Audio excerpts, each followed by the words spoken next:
اجمد بيتزا بيبروني في مصر. صدق او لا تصدق، انا من 2019 على الميديا، ومن ساعتها لحد النهارده ما عملتش المقارنه دي ولا مره. فقلت لا، كفايه قله ادب اول حد كده، لازم نعملها بقى. فجبت 9 مطاعم من اكبر واشهر مطاعم البيتزا اللي في مصر عشان اشوف مين فيهم بيعمل اجمد بيتزا بيبروني في مصر. والاسعار اللي اتحط كلها النهارده شامله كل حاجه، دفع عليها التوصيل بس. ولو عجبتكم الطلعه ما تنسوش لايك القمر، ولو مش عاملين سبسكرايب لو سمحتوا اعملوا سبسكرايب، ولو بتتفرجوا من على الفيسبوك ما تنسوش تعملوا فولو. فمن غير رغي كتير، يلا بينا.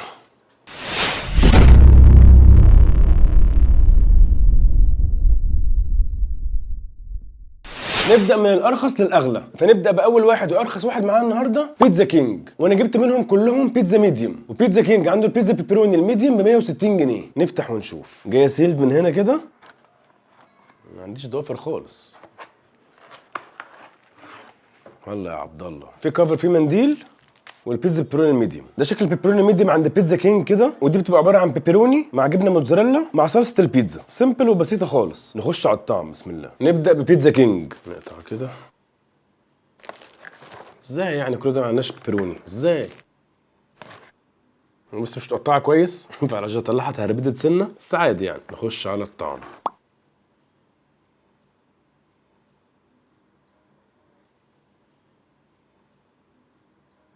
حلوه حلاوه خطيره. العجينه حلوه جدا، تسويه تحفه، هشه كده وبان، مع كميه موتزاريلا محترمه جدا وكميه بيبروني محترمه جدا جدا الصراحه. فالميكس بقى بتاعها مع بعضه مطلعها مظبوطه قوي، جميله. وقبل ما اكمل كلامي، بيتزا كينج ليه فروع كتير جدا في مصر. فانا دايما كل ما اعمل حاجه تخصه تجي لي كومنتات متناقضه جدا. يعني ناس بتشكر فيه قوي وناس بتشتم فيه جدا. ده فرع مدينه نصر، انا من سكان مدينه نصر، فده فرع مدينه نصر. الفروع الثانيه ايه نظامها ما اعرفش، بس انا دايما فرع مدينه نصر بيجيب لي حاجه جامده جدا الصراحه.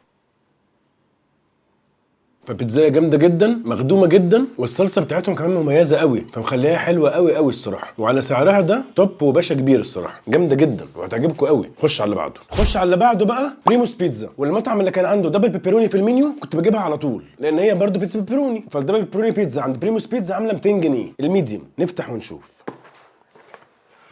هلا يا عبد الله، ده شكل الدبل بيبروني بيتزا عند بريموس بيتزا كده. ودي اسمها زي مكوناتها بالظبط، بتبقى كميه مضاعفه من البيبروني. بيحطوا فيها بيبروني من تحت الجبنه وبيبروني من على الوش مع الجبنه الموتزاريلا والصلصه الحمراء. نخش على الطعم، بسم الله. نخش على حبيبي بريموس. وطبعا مش معنى ان هو حبيبي ان انا يعني هجامله، دي حاجه معروفه مش محتاجه قواله، بس حبيبي. نخش على بريموس.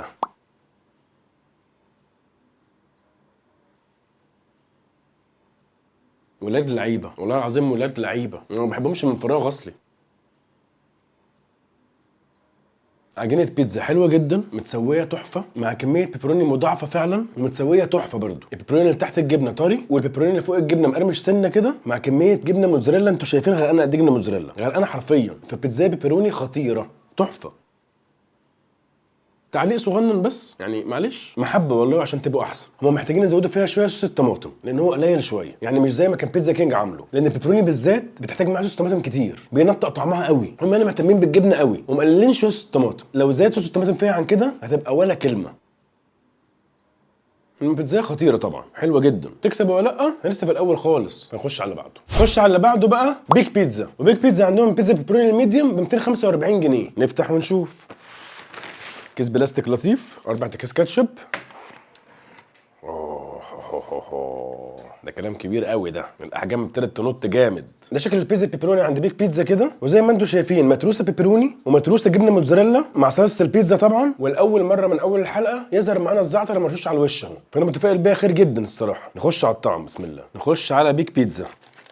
نقطع سلايصايه كده. والصراحه ده احلى شكل جه من اول الحلقه للامانه يعني، واكبر حجم برده. وعايز اقول لكم على حاجه بمناسبه الحجم ده، هم المنيو بتاعهم مختلف شويه. يعني هم مش زي مطاعم البيتزا التانيين كلهم اللي المقاسات بتبدا من سمول، لا هم عندهم المقاس بيبدا من ميديوم وبعد كده لارج وبعد كده فاميلي تقريبا، حاجه كده يعني. فاللي في النص عندهم هي اللارج دي، فانا جبتها زيهم بالنسبه للسعر 245، اللي هي تعتبر الميديوم بتاعت المحلات التانيه، لان زي ما قلت لكم ما عندهمش سمول. فدي اللارج بتاعتهم وجايبينها لارج فعلا.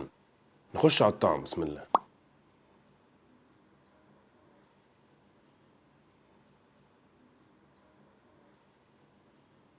هي شكلها جميل بس طعمها مش قوي. ثانية واحدة. طعمها فلات لدرجة ان اكتر حاجة واضحة ببقي هو الزعتر. فاهمين حاجة؟ يعني طعم الجبنة مش واضح، طعم البيبروني مش واضح، طعم الصلصة زي ما انتوا شفتوا كده الصلصة بتاعتها قليلة جدا، مش متوزعة كويس، او مش متوزعة كويس، هي محطوطة قليل. فمش عارف الصراحة. طيب ناخد حته تانية كده، ناخد مثلا ايه مش عارف، ناخد الحته دي كده مثلا. لا الجبنه فيها قليله، ناخد دي مطرعمه.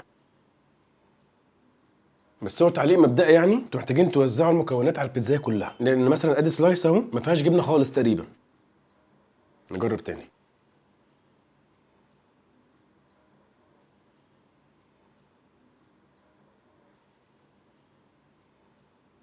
السلايس دي احسن شويه من اللي فاتت، بس هي كبيتزايه بقى هي اقل من اول اتنين جم خالص. الاتنين اللي جم كانوا اجمل منها بكتير. نخش على بعده. نخش على اللي بعده بقى بيتزا 88. بيتزا 88 عندهم البيبروني الميديوم ب 255 جنيه. نفتح ونشوف. جايه سيلد من هنا برضو. الله يا عبد الله. وبيتزا 88 بيخيرك تختار الصوص اللي معاها ايه. انا اخترت رانش نحدق شويه. ده شكل البيتزا بيبروني ميديوم عند بيتزا 88 كده، نفس الذات نفس برضو، قطع بيبروني مع جبنه موتزاريلا مع صلصه البيتزا. نخش على الطعم بسم الله. نخش على بيتزا 88 اللي اتطوروا جدا مؤخرا. انا شايف كميه دسامه من على الوش كده، نقول له نبدا. يعني ما شاء الله حجوجه مش بيتزا 88. نقطع كده. الله الله الله الله الله الله. ماشي، كان نفسي تشد بس ماشي.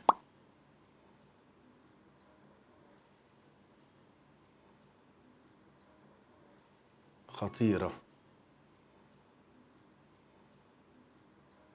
بيتزاية حلوة جدا، عجينة رفيعة خالص ومع ذلك طرية ومتسوية تحفة، مع قطع بيبروني مقرمشة كده خطيرة، وكمية جبنة موتزاريلا مغرقاها دسامة. فبيتزاية حلوة قوي الصراحة قوي. عيبها الوحيد بس ان البيبروني مالح سنة، دي حاجة، وان هي كمان محتاجة يزيد صوص البيتزا شوية، هيديها طعم احلى مع البيبروني، لان زي ما قلنا البيبروني بيبوست طعمه لما بيكون معاه صوص طماطم، بيروح في حتة تانية. والبيبروني بتاعهم مقرمش كده، فاللي بيحب البيبروني المقرمش ده هتعجبه قوي. خطيرة يعني، حلوة قوي. يزودوا بس صوص طماطم ضروري ويخلي بالهم من الملح بس كده. خش على اللي بعده. خش على اللي بعده بقى فينيس بيتزا. وفينيس بيتزا عندهم الدبل بيبروني ميديوم ب 265 جنيه. نفتح ونشوف. ده شكل الدبل بيبروني ميديوم عند فينيس بيتزا كده، ودي بتبقى برده نفس فكره بريموز، طبقتين بيبروني، واحده من تحت الجبنه واحده من فوق الجبنه، مع جبنه موتزاريلا وصلصه طماطم. بس عجينه البيتزا هنا شكلها مختلف عن كل اللجوم، دي مديه شكل عجينه بيتزا ايطالي كده. نخش على الطعم بسم الله. نخش على فينيس بيتزا. ناخد سلايصايه خطيره خطيره.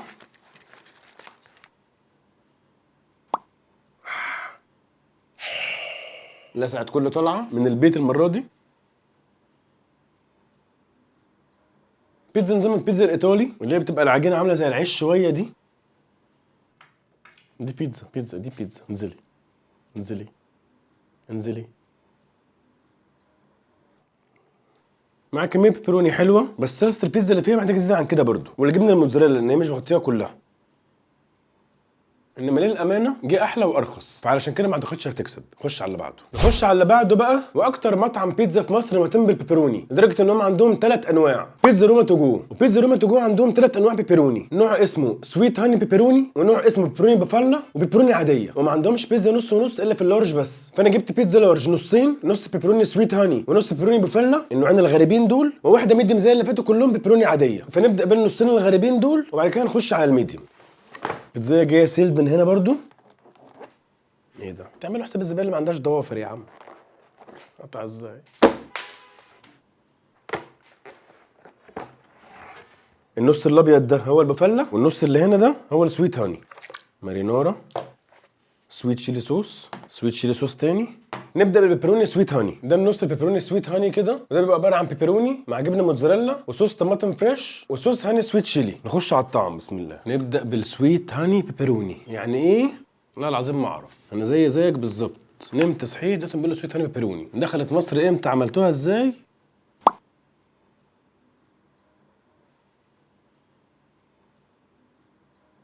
بيتزا بيبروني عاديه جدا بنفس مكونات البيبروني العاديه جدا برضو، بيبروني مع جبنه موتزاريلا مع صلصه طماطم على عجينه البيتزا، مفيش اي حاجه جديده. علشان كده هو جايب لك بره الصوص ده. لو اعرف كده ما كنتش جبت بقى البيبروني ميديوم دي، ما خلاص ما هي هو حاطط لك الصوص السويت شيلي هاني بره، فانت حط منه براحتك بقى. انما هي بيبروني عاديه خالص والصوص هو اللي بره. يلا مش مشكله، ده نتعلم. نفتح بقى السويت هاني ده نحطه عليها، علشان هي من غيره بيتزا بيبروني عاديه خالص. نحط كده بس كفايه، ونشوف بيه ايه الاخبار. الله، فكره صايعه وحلوه قوي. التشيلي سويت هاني ده اداها طعم سبايسي مع طعم العسل، بقت تحفه. قصه يعني، لو بتحبوا السبايسي هتهيسوا بيها قوي، دي هتعجبكم جدا. بيتزا بيبروني عاديه جدا، البيسك العاديه من غير اي تغيير، مع كاب تشيري سويت هاني خارجي، بتحط عليها بقى وبتبقى طعمها مختلف تماما. غريبه مختلفه قوي، حلوه قوي، جميله بالصوص. نخش بقى على البوفيلا. ده النص بيبروني بوفيلا، ده بيبقى عباره عن بيبروني مع جبنه موتزاريلا وبوفيلا موتزاريلا اللي هي الكوره البيض اللي في البيتزايه دي، وهوت هاني صوص. نخش على الطعم بسم الله. ودلوقتي فهمت ليه جايبين كوبين هوت هاني، لان كل واحده منهم بيتحط عليها الصوص ده. ماشي، نخش على البيبروني بوفيلا وبرده ندوقها الاول من غير صوص. هو الموتزاريلا بوفيلا ده جبنه مزه شويه كده، فمديها طعم حلو قوي، بس هي على قد الحته اللي بيجي فيها القطمه بتاعت الجبنه، انما غير كده بيبروني عاديه برضو. فانا بقى عايز اعمل ايه؟ عايز اخد سلايس تانية كده، احط عليها السويت شيلي على الجبنه كده، بس ونجرب تاني.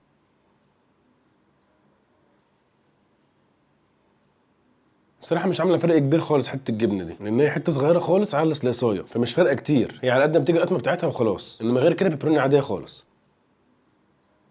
ماشي، افتكاسات محترمه في البيبروني وكل حاجه، بس نخش بقى اللي احنا جايبينها اساسا للمقارنه، البيبروني البيسك خالص. ده شكل البيبروني البيسك خالص من غير اي اضافات، ودي بتبقى عباره عن بيبروني مع جبنه موتزاريلا وصوص طماطم العاديه خالص. نخش على الطعم بسم الله. نخش على البيبروني البيسك، ودي برده جايه معاها صوص مارينارا وصوص رانش. نخش على البيبروني، نقطع كده، سخنه مولعه نار، لسه خارجه من الفرن حالا.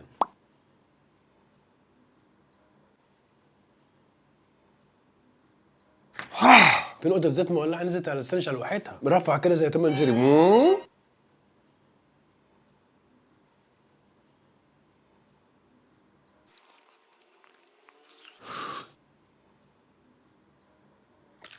بيتزا بيبروني عادية جدا، قطع البيبروني مع جبنة الموتزاريلا مع الصلصة الحمراء، مفيهاش أي افتكاسة ومش مميزة قوي الصراحة، برضو عادية يعني. عشان كده انزل بصوص مارينارا كده نجرب، يعني احاول ازود صوص المارينارا نشوف ايه الدنيا بما انه جاي مع البيتزاية. نضيف لها غناوة خطيرة. فبيتزا بيبروني حلوه مش وحشه، بس مش توب يعني، جه احلى الصراحه وارخص. نخش على اللي بعده. نخش على اللي بعده بقى بيتزا ستيشن. وبيتزا ستيشن عندهم بيبروني الميديوم ب 300 جنيه. نفتح ونشوف، واخدكم واحده واحده انا اهو. الاثنين اللي جايين بقى واخر واحد بالذات فوق. انا بربي ضوافري بعد كده. الله يا عبد الله، حطيت لك فلفلايه زي مين؟ ما نعرفش زي مين، مالناش دعوه، ما نعرفوش. ده شكل البيبروني ميديوم بتاعت بيتزا ستيشن كده، كميه بيبروني محترمه جدا مع كميه جبنه محترمه جدا وصلصه البيتزا، واجيب لك فلفلايه مخلله حتى بره كده. نخش على الطعم بسم الله. نخش على بيتزا ستيشن، شكلها يفرح، كميه جبنه خطيره خطيره. بس كميه الصلصه بقى اخبارها ايه؟ يا رب ما نتلسعش. ايه الطعم ده؟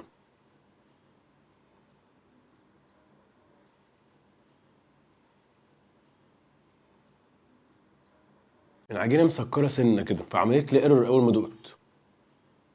حاطين البيبروني الصغير مقرمش طبعا مكان الفرن بتاع البيتزا، مع كميه جبنه موتزاريلا محترمه، بس طعمها بلين خالص، لان هي جبنه موتزاريلا فمالهاش طعم قوي، لان في نوعين جبنه موتزاريلا، في بيبقى لها طعم سنه حادقه سنه، وفي فلات خالص مالهاش طعم خالص. دي الفلات خالص مالهاش طعم خالص، مع كميه صلصه ضعيفه حبتين. فكانت بيتزا بيبروني سوسو يعني، جه ارخص واحلى الصراحه، انما هي مش وحشه، حلوه جدا. فنخش على اللي بعده. نخش على اللي بعده بقى، والمطعم ده اول مره يظهر عندي في القناه، لا بيتزا الفورنو. وزي ما واضح من الاسم كده، ده مطعم ايطالي على ابوه يعني. البيتزا بيبروني الميديم عندهم عامله 313 جنيه ونص. نفتح ونشوف. ايه ده؟ البيبروني عامل زي اللانشون كده. ايطاليا البلد دي ولا ايطاليا المحافظه؟ ده شكل بيبروني ميديم عند لا بيتزا الفورنو، قطع بيبروني حجمها كبير شويتين مع جبنه موتزاريلا وصلصه البيتزا في عجينه البيتزا الايطالي اللي واضح قوي ان هي ايطالي. نخش على الطعم بسم الله. وفي زعتر كمان مرشوش من على الوش كده. نخش على الطعم، بس دي هنا واخده خبطه في الشاسيه، فناخد دي كده. وطبعا للامانه برضو انا سخنتهم كلهم، فلو البيبروني مقرمش سيكه ده ممكن من زيت التسخين، ان هو بعد ما تسوى وخلصوا تسويه انا اديته وش تاني تسخين، فيكون قرمش سنه او ضم لجوه سنه كده، لان قبل ما اسخن كان المفروض عن كده شويه، بس مش هيفرق في حاجه في الطعم يعني، ممكن اخلي البيبروني مقرمش سنه بس. نخش على لا بيتزا. نخش على لا بيتزا. نخش على لا بيتزا الفورنو.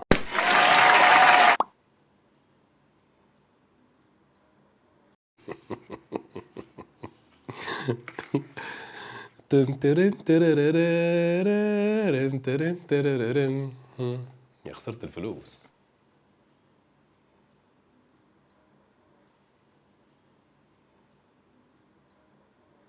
هي حلوه جدا وغريبه جدا، يعني طعم البيبروني ده قوامه كاوتش شويه كده، بس خطير الصراحه. يعني ايه قوامه كاوتشي؟ يعني بيعض شويه معاك في بقك كده. طعم بيبروني حلو جدا، صلصه طماطم خطيره مع كميه جبنه موتزاريلا محترمه قوي، في عجينه بيتزا ورقه، فالبيتزايه طايره كده، حلوه قوي الصراحه، جميله. تعليق الوحيد بس ان البيبروني ده بيعض حبتين ثلاثه، بس الميكس بتاع الثلاثه وطعمها في الاخر خطيره الصراحه، تحفه. حلوه حلوه يعني، من اول مره اجربهم ودايما بشتري بالتفاؤل قوي الصراحه، ان شاء الله ما تبقاش اخر مره. حلوه قوي. عايزين نعمل طلعه في ايطاليا بقى، صح؟ بتقول لما تسد ديونك الاول. تمام. بيتزا بيبروني حلوه جدا، مختلفه، الميكس بتاع المكونات ماشي مع بعض، مزيكا، عامل مزيكا ببقك، فخطيره الصراحه، حلوه قوي. نخش على اخر واحد معانا النهارده واغلى واحد معانا النهارده برضو. نخش على اخر واحد. انا مهنج من كتر السعر ما غالي اصلا. نخش على اخر واحد معانا النهارده واغلى واحد في حلقه النهارده، ميزو توماس. وميزو توماس عندهم البيبروني الميديم عامله 353 جنيه ونص. نفتح ونشوف. ترى احس ان الجلطه تتكون الحين، ترى الحين تتكون الجلطه. والله نفس المعنى، ايش هذا؟ يعني داخله في 400 جنيه لشويه فكه. الميديم لا حول ولا قوه الا بالله. ده شكل البيتزا بيبروني ميديم عند توماس كده، ودي بتبقى عباره عن عجينه بيتزا ورقه رفيعه خالص مع قطع البيبروني وجبنه موتزاريلا وصلصه البيتزا، وعليها من على الوش زعتر. نخش على الطعم، بسم الله. نخش على منزل توماس، يعني هو توماس شيلبي. انا اسف. ورقه، والله العظيم العجينه ورقه، يعني انا خايف ادوس عليها شويه كده تتفزق.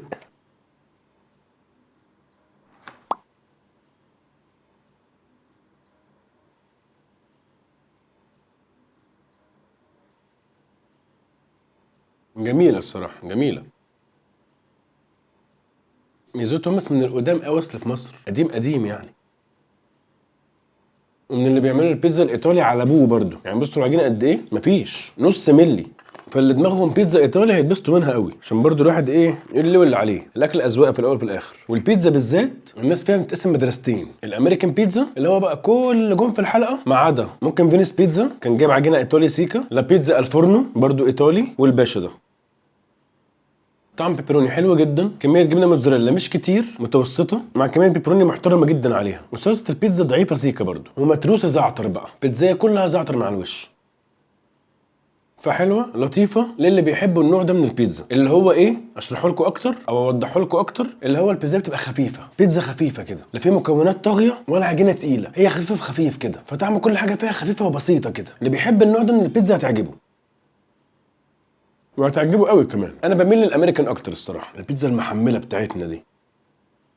فحلو اللي بيحب النوع ده من البيتزا، تكسب ولا لا اقول لكم في الخلاصه. فتعالوا اقول لكم خلاصه، خلاويص اقول لكم بقى الخلاصه. اجمد ثلاثه في الحلقه دي كلها هم الثلاثه دول. لو بنتكلم كبيتزا ايطالي اللي هي العجينه الرفيعه مع المكونات الغنيه اللي تبقى هي اللي طاغيه مش العجينه، فاجمد واحده عجبتني كبيتزا ايطالي لا بيتزا الفورنو. قصه العجينه رفيعه جدا، محروقه كده من الطروف اللي هو تسويه الحطب، وطعم مكونات غنيه جدا، مليانه جبنه موتزاريلا، مليانه بيبروني محطوط عليها زعتر من على الوش، ومكونات محطوطه بغناوه وتقل كده. علشان كده مثلا انا فضلتها عن توماس باشا كبير وحلو جدا وكل حاجه، بس دي كانت تعمل مكونات في بقي طاغي اكتر، واضح اكتر، غني اكتر، فعلشان كده عجبتني قوي الصراحه. وهي التالت معانا النهارده كبيتزا امريكان بقى، او البان بيتزا اللي هي موجوده في السوق المصري كلنا متعودين عليها. اجمد اتنين هم دول. رقم اتنين بريموس بيتزا، عامل بيتزا دبل بيبروني بتضرب نار، كميه بيبروني تقريبا الاكتر في الحلقه كلها، حاطط كميه بيبروني كتير جدا، طعم البيبروني واضح في بقك طاغي، ومغرقها جبنه موتزاريلا. كل اللي طالبه منهم بس ان هم يزودوا صوص البيتزا اللي هو صوص الطماطم، هتضرب نار وهتبقى ولا كلمه ولا غلطه، بجد هتبقى ولا غلطه وتيجي اول مستريح. وعلشان ده تحديدا كان ناقص، فنخش على الاول بقى، بيتزا كينج. وصدق او لا تصدق، بيتزا كينج هو الاول النهارده بلا منازع، عمل بيتزا بيبروني ولا كلمه، كميه بيبروني محترم جدا، كميه جبنه موتزاريلا محترمه جدا، واكتر كميه صوص بيتزا جت في الحلقه كلها. ومش بس كده، المكونات ممكسه مع بعض وعامله طعم خرافي، فبجد بيتزا تحفه ولا كلمه، وهو الاول النهارده بلا منازع. وعايز اقول حاجه قبل ما تشتم في الكومنتات والناس تخش عليا هجوم، بيتزا كينج انا جربته قبل كده في فرع من الفروع، واللي جالي كانوا عباره عن بيتزا عجينه فاضيه،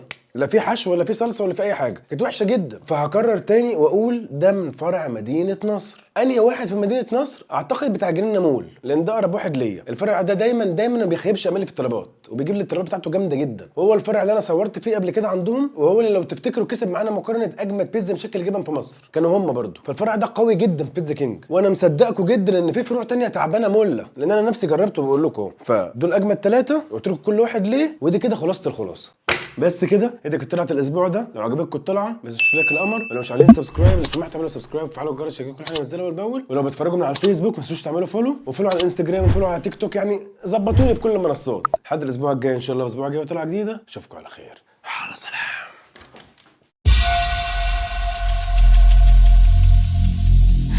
Every single day